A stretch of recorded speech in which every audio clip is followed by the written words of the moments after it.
نے رنگ بدلنے نہیں دیا. 1400 سال سے یہ فرش ازا ہے جو ہم لوگوں کو سنبھالے ہیں. ہم لوگ فرش ازا کو ہی سنبھالے ہیں. فرش ازا نے رنگ بدلنے نہیں دیا. فرش ازا نے رنگ بدلنے نہیں دیا. سورج غم حسین کا ڈھلنے نہیں دیا. سورج غم حسین فرش ازا نے رنگ بدلنے نہیں دیا. سورج غم حسین کا ڈھلنے نہیں دیا. بتاؤ خاصیت دیکھیں. عشق ازائے شاہ کی ایسی چلی ہوا. عشق ازائے شاہ کی ایسی چلی ہوا. ظالم کا ایک چراغ بھی جلنے نہیں دیا. ظالم کا ایک چراغ بھی جلنے نہیں دیا. شعر بتاؤ خاص سلام کا سمال فرمائے کہ سرور گئے تو سید سجاد آ گئے. سرور گئے تو سید سجاد آ گئے. سلام پڑھا بدلا.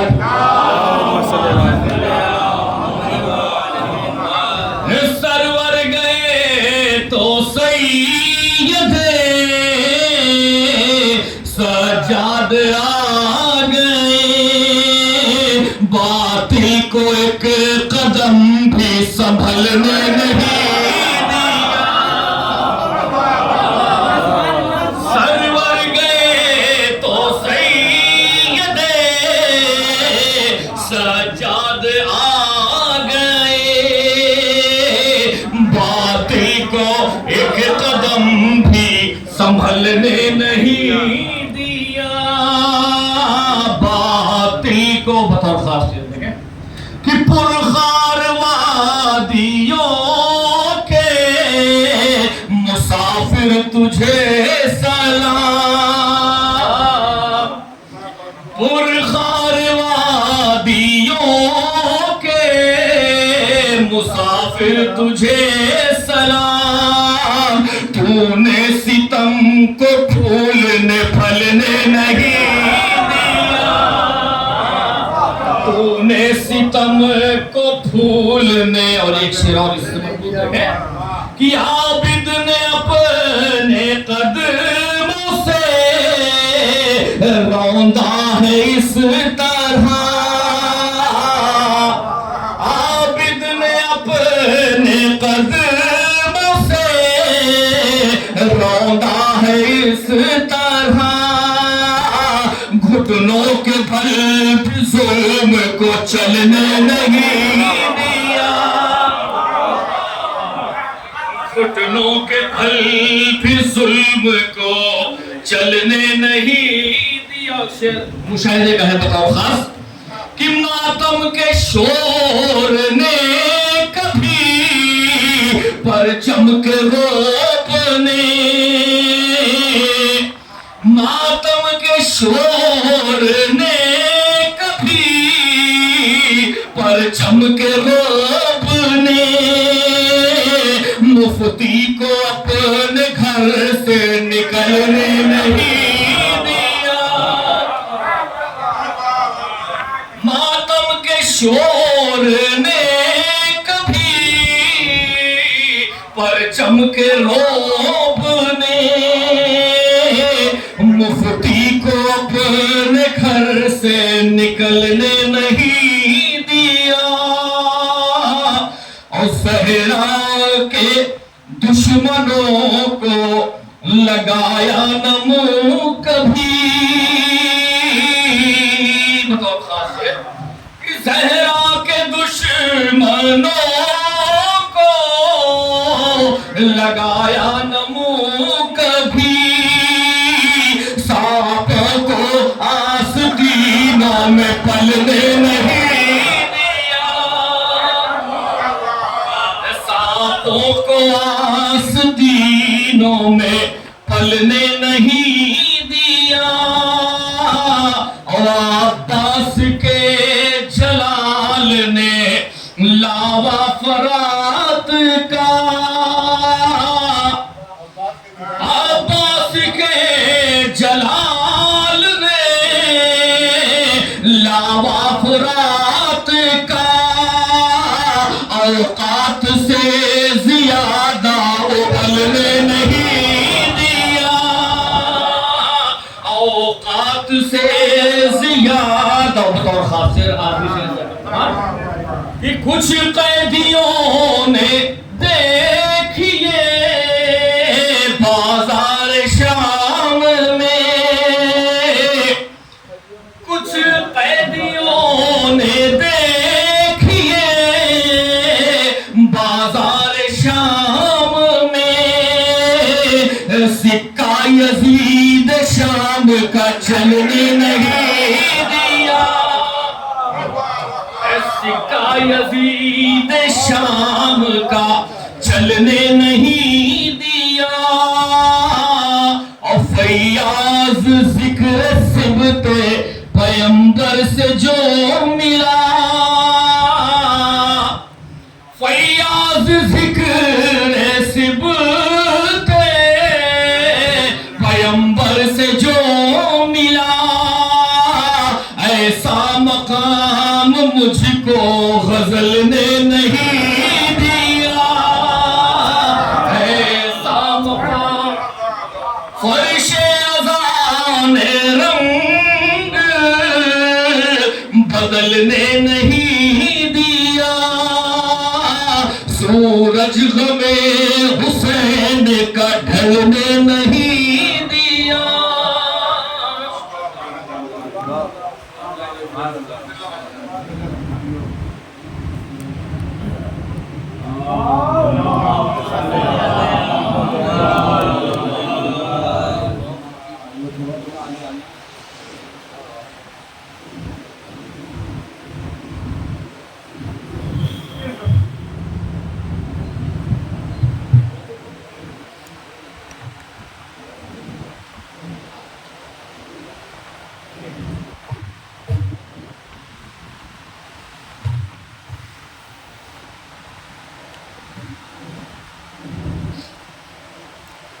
رحم اللہ من قرأ سورة الفاتحة۔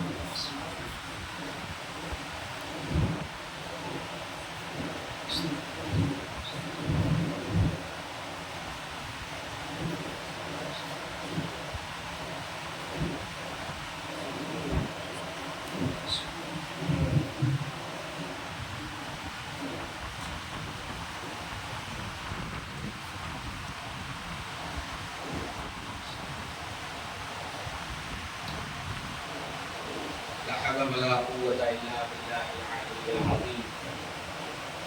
أعوذ بالله من الشيطان الرجيم، بسم الله الرحمن الرحيم۔ رب اشرح لي صدري ويسر لي أمري واحلل عقدة من لساني يفقهوا قولي۔ الحمد لله الذي خلق الإنسان علمه البيان، جعل له العقل والبرهان، خالق الكون والمكان، مالك الحسن والإحسان، بارئ المن والامتنان، ثم الصلاة والسلام على النبي المكي المدني القرشي الهاشمي السيد البهي والسراج المضيء والكوكب الدري بالقاسم محمد صلى الله على محمد وآل محمد وآله الطيبين الطاهرين المعصومين المنتخبين المنتجبين الغر الميامين الهداة المهديين ما خاب والله من تمسك به ومن تخلف عنه الا فغرق وغوى ولعنة الله على اعدائه اجمعين من الان الى يوم الدين. اما بعد فقد قال عز اسمه وهو اصدق القائلين. اعوذ بالله من الشيطان الرجيم. لا تسبوا الذين يدعون من دون الله فيسبوا الله. صلوات بھیجیے عظمت محمد. اللهم صل على محمد وعلى چند معروضات ہیں قبل اس کے کہ میں اپنے آرائز پیش کروں. یہ کہ آپ کی اس بستی میں جن کا اس درگاہ چھوٹے حضرت میں بڑا تعاون ہے. اطلاع کے مطابق ان کے والد وقار صاحب کے والد محمد اظہار حیدر اور ان کی ہمشیرہ شمع ناز فاطمہ یہ دونوں ہاسپٹلائز ہیں. آپ حضرات ان کی صحت کے لیے دعا فرمائیں. نہ صرف ان کے لیے بلکہ کوئی بھی مومن دنیا میں اگر کہیں کسی طریقے کے مرض میں مبتلا ہے خدا متعال اس کو صحت ایک بڑی نعمت ہوتی ہے. دوسری گزارش یہ ہے کہ میرے خیال میں اگر آگے آ جائیے تو بعد میں آنے والوں کے لیے سہولت ملے گی. باہر کھڑے رہنے کی کوئی وجہ نہیں ہوگی ان کے پاس تو سلوات پڑھتے ہوئے آگے آ جائیے.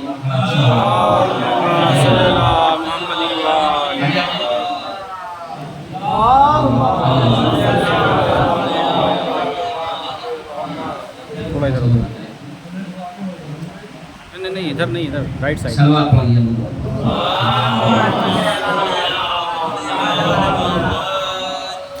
یہ میرے لیے خوش نصیبی ہے کہ اس اشرے میں ہمارے محترم مکرم شریم صاحب خدمت کا موقع دے دیتے ہیں اور مجھے یہ کہنے میں کوئی پرہیز نہیں ہے کہ جیسا کہ مشہور ہے یہ بات کہ اگر کوئی عالم احتضار میں اس کا دم نکل رہا ہو لگے کہ نہیں دم نکلنے میں پریشانی ہو گئی ہے. آیات اعظام نے اپنی توضیح مسائل میں بھی ذکر کیا ہے کہ اس کو اس مقام پہ لے جانا چاہیے جہاں وہ مسلسل نماز پڑھتا ہے ریگولر نماز پڑھتا رہا. اس سے جو ہے اس کے دم نکلنے میں آسانی ہوگی. یہ دیکھیے یہ شاید یہ وجہ ہے کہ ہمارے پرانے وقت میں بزرگ اپنے گھر میں ایک جگہ مخصوص کیے ہوتے تھے نماز. اس تہذیب کو میرے خیال میں باقی رہنا چاہیے. تو اس کی وجہ یہ بیان کی ہوئی میں جس جگہ انسان سجدہ معبود میں سر رکھتا ہے وہ جگہ گواہی دیتی ہے. یعنی روز محشر کو جگہ گواہی دے گی کہ اے معبود اس بندے نے یہاں پہ سجدے میں سر رکھا. تو اس مقام پہ آیت اللہ علامہ شیخ حسین مہدی خراسانی کا بڑا قیمتی جملہ ہے. وہ کہتے ہیں کہ جیسے وہ جگہ گواہی دے گی جہاں انسان اپنے معبود کا سجدہ کرے ویسے ہی وہ جگہ بھی روز محشر گواہی دے گی جہاں اجر رسالت ادا کیا جائے. شاید یہ کہ ہمارے مقدر یہ ہے کہ ایام اعظم بہرحال مصروف دور ہوتا ہے بخوبی جانتے ہیں لیکن اس درمیان میرے لیے سعادت ہوتی ہے کہ آپ کے درمیان آ کر کے آپ کے حضور آ کے چند معروضات پیش کر لیتا ہوں اور میں اس کو اپنے لیے سعادت کرتا ہوں اس لیے کہ دنیا کے اور دیار وہ ہیں کہ جہاں بڑے بن کے جانے میں آدمی کی ریپوٹیشن جو ہے وہ تھوڑی سی بڑی آنکی جاتی ہے. اس کا اسٹیٹس تھوڑا بڑا آنکا جاتا ہے. لیکن یہ وہ دربار ہے جہاں انسان جتنا چھوٹا بن کر گیا ہے اس کی بڑی حیثیت کے ساتھ واپس جاتا ہے اور تاریخ اس بات کی گواہ ہے. دیکھیے ذکر امام حسین علیہ السلام عزاداری سید الشہداء ایک سکہ رائج الوقت ہے. یہ میرا مطلب ہے ظاہر ہے کہ ابھی آپ نے نظم کا مطلب ملاحظہ کیا اب نظر کا مطلب ملاحظہ کیا. عزاداری امام حسین ذکر امام حسین عزاداری نہ کہتے تو ذکر امام حسین علیہ السلام وہ سکہ رائج الوقت ہے کہ جس کے دو پہلو ایک سکے کے دو پہلو ہوا کرتے. ایک پہلو مظلومیت سید الشہداء ان کی اولاد کا بے جرم فتح مارا جانا ان کے اصحاب کا مارا جانا خیام کا آگ لگایا جانا بیویوں کا بے مقنع چادر پھرایا جانا یعنی ایک پہلو تو یہ. اور اس سکے کا دوسرا پہلو یہ ہے کہ قیامت تک جس مظلوم کو بھی ظالم سے لڑنے کا حوصلہ چاہیے اسے ذکر حسین سے متمسک ہونا ہے. یہ اس کا دوسرا پہلو. ایام ازاں سے قبل ایک حادثہ ہوا, ایک واقعہ ہوا, ساری دنیا نے اس کو دیکھا, میڈیا پہ وہ چیز آئی, زور و شور سے جو ہے وہ اس کو لے کر کے ہنگامہ بھی ہوا. وہ کتاب خدا کا جلا دے. سویڈن میں یہ معاملہ ہوا کہ کتاب خدا کو جلایا گیا. لیکن میں بات ٹھہر کے پہلے ایک چیز عرض کر دوں, بین القوسین کرنٹ افیئرس کا ذکر کرنا ضروری ہے, کرنٹ افیئرس کا ذکر ہونا ضروری ہے, لیکن انسان کو چاہیے پیمانے نہ بدلے. پیمانے بدلنے سے نقصان کیا ہو رہا ہے؟ اگر ہم نے جس طریقے سے بسا اوقات یہ گفتگو ہونے لگتی ہے کہ اب اس دور میں یزید کو برا کہنے سے کیا ہوگا, یزید کون سا آپ کے لیے فوجداری کر لے گا, یزید کیا کر لے گا, اس دور میں یزید کیا لکھا ہے؟ اس دور میں اگر عزاداری کرنی ہے تو اس کا مطلب زمانے کے ظالم کو جو ہے اس کے سامنے آ جائیے. بات بالکل صحیح ہے. وہ حسینیت کیا ہے جس نے انسان کو ظالم کے سامنے آنکھوں سے آنکھ ملانے کا جذبہ نہ دے. لیکن اس کا مطلب یہ نہیں کہ پیمانے بدلے جائیں. تو کیا ہم زیارت عاشورہ میں یزید کا نام ہٹا کر کے وہاں نئے ظالموں کا نام لکھتے ہیں؟ کیا مطلب ہے اس کا؟ یعنی پیمانے نہ بدلیں. ذکر سید الشہداء اور یزید پر ہم جب لعنت کرتے ہیں تو یہ یزید کی جو لعنت ہے یہ بہت دور تک جاتی ہے. یزید صرف ایک نام نہیں ہے, یزید ایک ذات نہیں, یزید ایک شخصیت ہے. اور یزید پر دیکھیے امام حسین کا ذکر آپ کرتے رہیے, جتنا چاہیے کریے, لیکن یزیدیت سے اگر انسان بیزار نہ ہوا تو حسینیت کا حق ادا نہیں ہوتا. اگر حسینیت کا حق ادا کرنا ہے تو یزیدیت سے بیزاری ضروری ہے. یہاں میں نے اسی لیے قرآن مجید کی آیت کی جس آیت کی تلاوت کا شرف حاصل کیا وہ آیت اسی دور سے ریلیٹڈ ہے جو فریڈم آف اسپیچ کی بات کرتے ہیں, فریڈم آف ایکسپریشن کی بات کرتے ہیں, حریت التعبیر, بولنے کی آزادی. اس کے نام پر جو گورکھ دھندا کیا جا رہا ہے فریڈم آف اسپیچ کے نام پر, بھائی یہ تو بولنے کی آزادی ہے, لکھنے کی آزادی. اے اللہ کی کتاب, کیا تو نے ایسے حالات کے لیے ہمارے سلسلے سے کوئی ذمہ داری ذکر کیا ہے یا نہیں کیا ہے؟ دیکھیے بہت اہم مسئلہ میں آپ کے سامنے ذکر کرنے جا رہا ہوں. بیدار ہو کے سنیے, زیادہ دیر میں گفتگو نہیں کروں گا, اپنی گفتگو کو میں عدالت نہیں دوں گا. دنیا میں جتنی بھی دینداری پائی جاتی, تدین, دنیا میں کوئی بھی دین ہو, کسی طریقے کا دین ہو, ہر وہ ریلیجن جو اس بات کا دعویٰ کرتا ہے کہ میرا ریشہ آسمانی, یعنی جتنی بھی ادیان ہیں وہ اپنے آپ دعویٰ تو ان کا یہی نا کہ ہمارا دین جو ہے وہ الہی دین ہے, اللہ کا بھیجا ہوا دین. مجھے انصاف سے بتائیے, اگر اس دنیا سے فیت اور آستھا کا خاتمہ کر دیا جائے تو دین بچے گا کون سا؟ اگر فیت اور آستھا کو آپ ختم کر دیں تو دین نام کی کوئی چیز بچے گی؟ دین نام کی کوئی چیز نہیں بچے گی اگر فیت اور آستھا کو ہم اور آپ ختم کر دیں. اب دیکھیے قرآن مجید جب مسلمانوں سے کچھ افراد نے مکے میں بتوں کے سلسلے سے کچھ جملے اپنے زبانوں سے نکالے اور اس کو لے کر کے خلفشار ہوا تو قرآن مجید کی آیت نازل ہوئی, لا تسبوا الذین یدعون من دون اللہ فیسبوا اللہ. دیکھو وہ لوگ جو خدا کے علاوہ دوسروں کو بلا رہے ہیں ان کو برا نہ کہو, ایسا نہ ہو کہ وہ تمہارے خدائے برحق کو برا کہنا شروع کر دیں. یہ فا جو ہے فائے تعلیلیہ ہے, یعنی تمہارا برا کہنا کہیں سبب نہ بن جائے کہ وہ تمہارے خدائے برحق کو برا کہنا شروع کر دیں. عدوًا بغیر علم, نادانی کی بنیاد پر. تو ظاہر ہے کہ تم جو کہہ رہے ہو وہ تو اپنی جگہ پہ, لیکن وہ جو کہیں گے اس کا مسئلہ ہو جائے گا, اس کا ایشو ہو جائے گا کہ خدائے برحق کو برا. یزید کے صدر, یہ تو اس دور میں ہوا, اس ملعون نے, اس شخص نے سویڈن کی حکومت سے اجازت لے کر قرآن مجید کو نظر آتش کر دیا, قرآن مجید کو آگ لگا. میرے ساتھ رہیے گا. اور معاملہ یہ نہیں کہ قرآن کو نظر آتش کیا، معاملہ یہ ہے کہ سرکاری سرویکشن میں یہ کام ہوا، سرکار کی نگرانی میں یہ کام ہوا، اس نے اجازت لے کے یہ کام کیا۔ اب آپ بتائیے ایسے موقع پر احتجاج کیا ہو سکتا ہے؟ کتنا خوبصورت احتجاج ایک جوان نے کیا، نام کیا ہے؟ احمد علوش۔ کیا کیا اس نے؟ کہا بھائی جیسے ان کو اجازت ملی ہے ویسے ہی ہم کو بھی اجازت ملے کہ ہم بھی دوسرے کے پوتر گرنتھوں کو آگ لگا دیں۔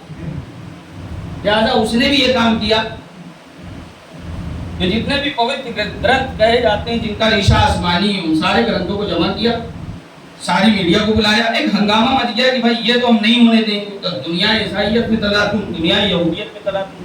لیکن دیکھیں کیا خوبصورت میسج دیا اس نے، ساری میڈیا کو جمع کیا، سارے افراد کو جمع کیا، یہ کہہ کر کے کہ میں بھی بائبل اور انجیل اور جتنی کتابیں اس کو نظر آتش کروں گا۔ ساری میڈیا کو بلایا، سارے افراد کو بلایا، اب سب اس انتظار میں کہ کیا ہونے والا ہے۔ سب نے اپنی آنکھوں سے دیکھا، دنیا کی اور کتابیں کیا کہتی ہیں آستھا کے بارے میں مجھے نہیں پتا، مگر اس مسلمان فرد نے بتایا کہ قرآن کا موقف کیا ہے، قرآن مجید کا اسٹینڈ کیا ہے۔ توجہ میرے عزیز، اس نے سب کو بلایا اور بلا کر کے لائٹر نکالا، سب کی دھڑکنیں تیز ہوئی کہ اب نظر آتش کیا، تب نظر آتش کیا، لائٹر پھینکا، تمام کتابوں کو اپنے سینے سے لگایا اور کہا میرا دین ایشور واڑی کو جلانے کی اجازت نہیں دیتا،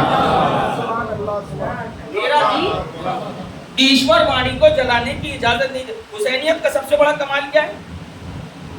یہ جو ہم کہتے ہیں کہ جب اسلام آیا تو وہ زمانے جاہلیت تھا، تو زمانے جاہلیت کا مطلب یہ نہیں کہ اس زمانے میں لوگ بالکل پڑھے لکھے ہی نہیں تھے، کچھ جانتے ہی نہیں تھے، نہیں، ایک سے ایک ہوشیار لوگ موجود تھے۔ اسی دور میں یزید کا دادا بھی تھا، تو پھر یہ زمانے جاہلیت کہا کیوں جاتا ہے؟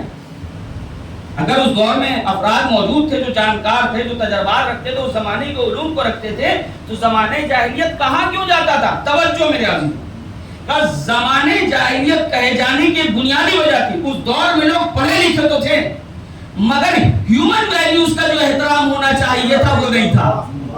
نہیں، شاید بات ابھی نہیں پہنچا پایا میں، یعنی انسانی اقدار، ہیومن ویلیوز، مانوی مولیوں کا جو احترام ہونا چاہیے وہ نہیں تھا۔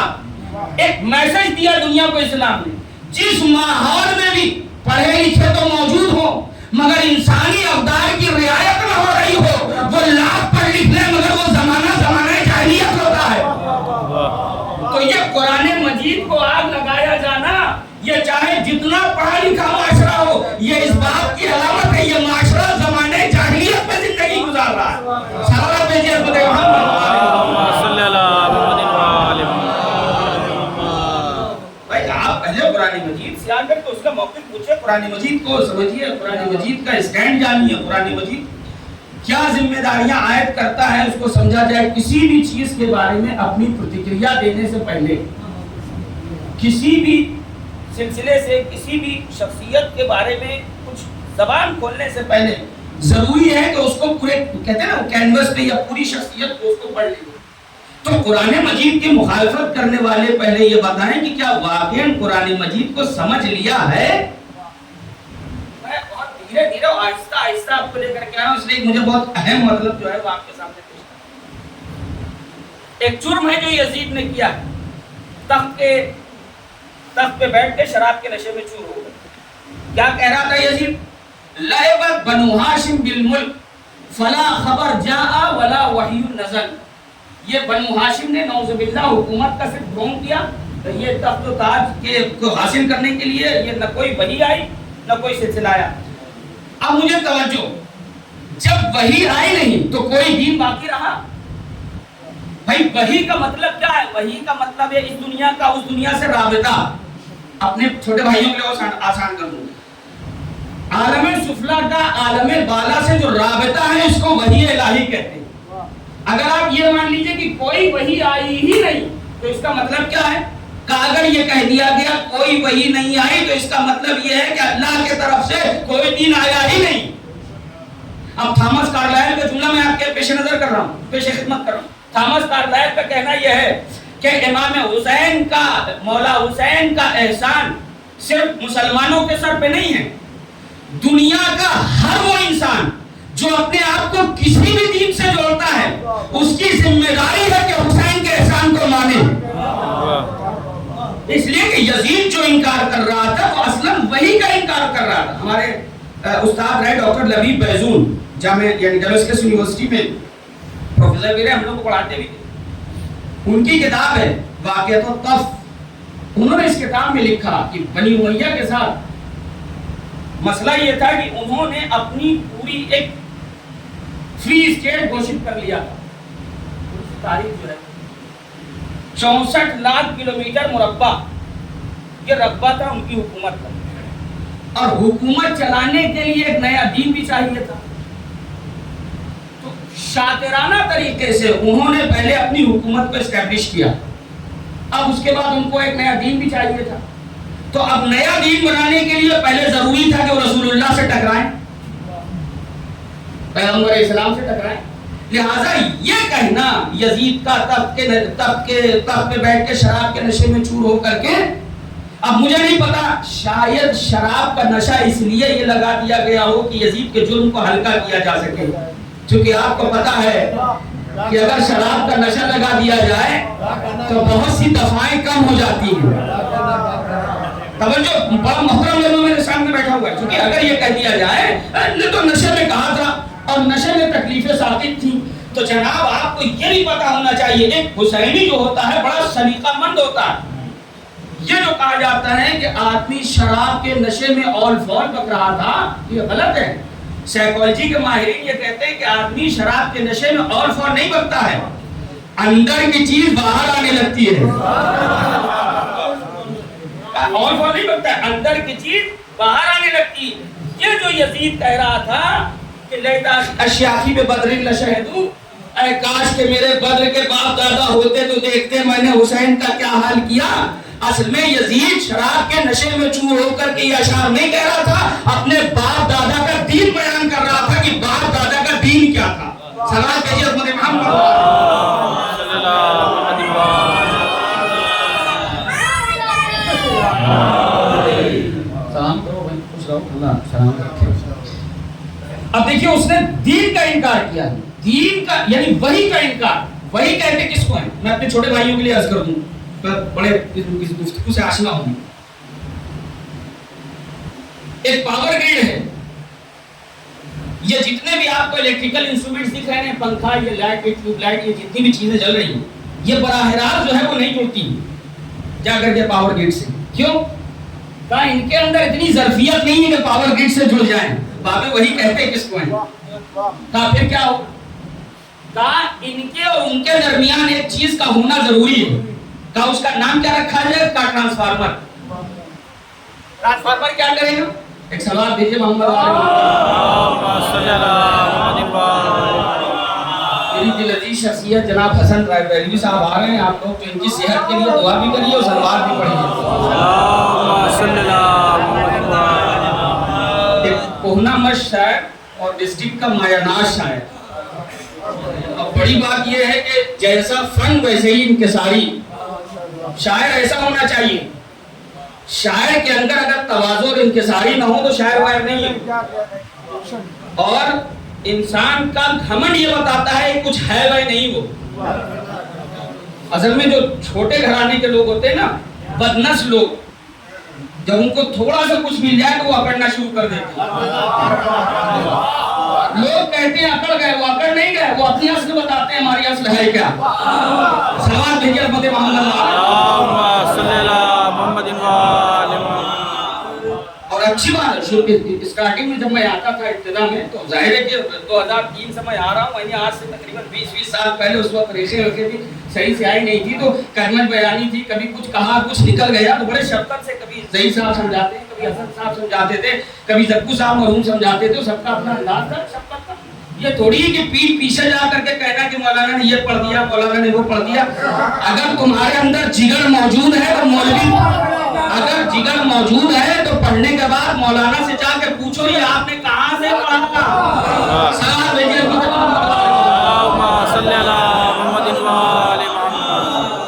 اسے بڑکپن کہتے ہیں. تو ان کی شفقتیں ہمارے شامل حال ہے جو میں آج آپ کے سامنے